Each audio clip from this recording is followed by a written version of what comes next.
let's take a look at our top selections for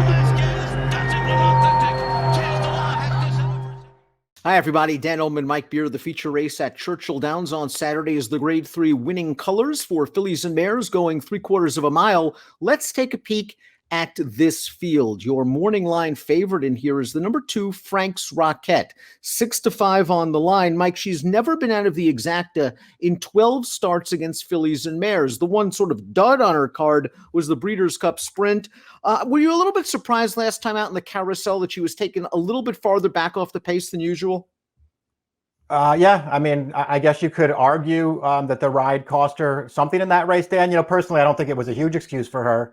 But always with a horse that has speed like she does, it doesn't necessarily make a lot of sense to take her back.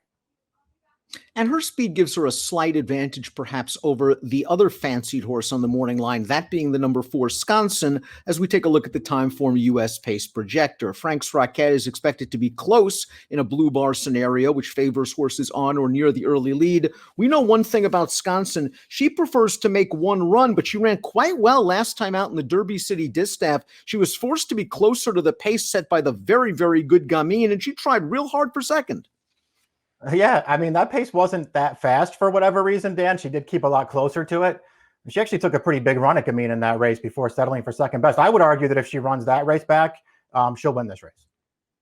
Third start of the form cycle for the number 1, Rising Sea, who is expected to make the pace. I would think Frank's Rockette's going to get a little bit closer to her outside and hound Rising Seas a bit, but Rising Seas does have an advantage if this pace projector comes true. Let's watch her race 2 starts back at Keeneland on April the 2nd. This is her first start off a little bit of a layoff, Mike, and she's pretty game to score. She bounced back off this effort to just get beat a neck going 7/8 of a mile. She likes Churchill. She can be forward. She just needs slight improvement.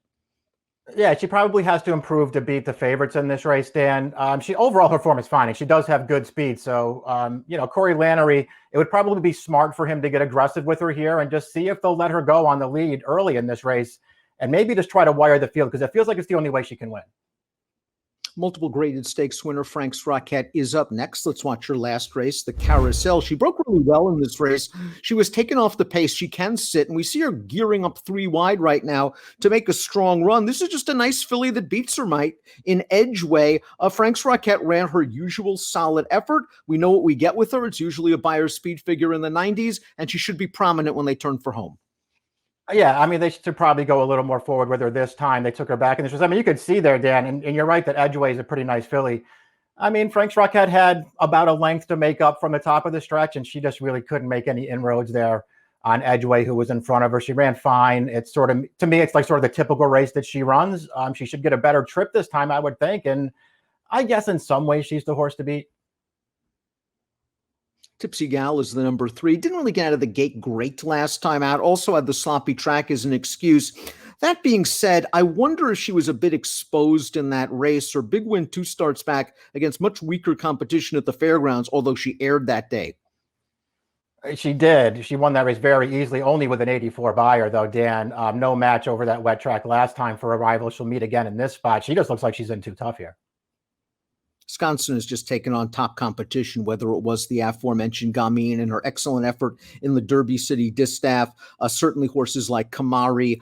She likes Churchill Downs, but there might be 2 things working against her. One was what we saw in the pace projector, the pace not expected to be fast. And 2, she might be slightly more effective at 7/8 of a mile than 3/4. Yeah, I thought about that too. I wonder if the 6 furlongs works more to the advantage of Frank's Rockette than it does for Sconson. I guess we'll find out, Dan. If nothing else, I think she maybe showed a little bit last time that if the pace really isn't there for her, she can still run a good race because they didn't go fast in the Derby City Distaff last time. She kept closer. Again, she made that big run at Gamine at the top of the stretch. And then, all the way down to the finish. I mean, she was no match for Gamine, but she held her position all the way down. It's not like she got totally left by a really good horse in there. I thought she ran great last time. We'll see if the trip and the pace works against her. If it doesn't, I think she's the most likely winner of this. I think she's a better horse than Frank's Rockette is. Graded place Bayerness really showed me something last time out. It was her first race off of a lengthy layoff. She caught a sloppy track, and she must have been 4 wide on the backstretch all the way through the turn in a race that didn't have a lot of pace. Now, in the stretch, she was involved in a battle, and I don't think anyone would have faulted her if she was a little short off the layoff and finished a good second or third. Instead, she forged on by to win. I think she has a lot of upside potential. I do too. I really liked her the beginning of her career, Dan. Those first 2 starts as a 2-year-old, I thought she ran well in both of those races. And I, get what they were doing last year, trying to make their way to the Kentucky Oaks, stretch her out in distance, see what happens. She finished third in a couple of good races, going longer. But it feels like she's better going shorter, at least at this stage of the game. I thought she ran great off the layoff last time. Headlands, the number 6, has that one big fig on her page. 4 starts back at Remington. She kind of got away with an easy pace, and she drew off to win with a 97 buyer. No match for stakes quality French Empire, 2 and 3 back. And last time out, I'm willing to draw a line through it. 2 turns probably isn't her game. I wonder if they get aggressive with her out of the gate again. Yeah, they probably should, right? I mean, when you start going back through her PPs, it feels like all of her good races are when they get aggressive with her and put her right up on her near the early lead. I think they should probably try that here in this race. I can't say that I love her recent form, Dan. That French Empire, she was in good form down at Oakland, but I don't think that horse is very good. This is a way tougher spot. Let's take a look at our top picks for the Grade 3 Winning Color Stakes, the feature at Churchill on Saturday. Bayerness is going to offer value, and again, she has upside potential. And I don't think she's the kind of horse that's pace dependent.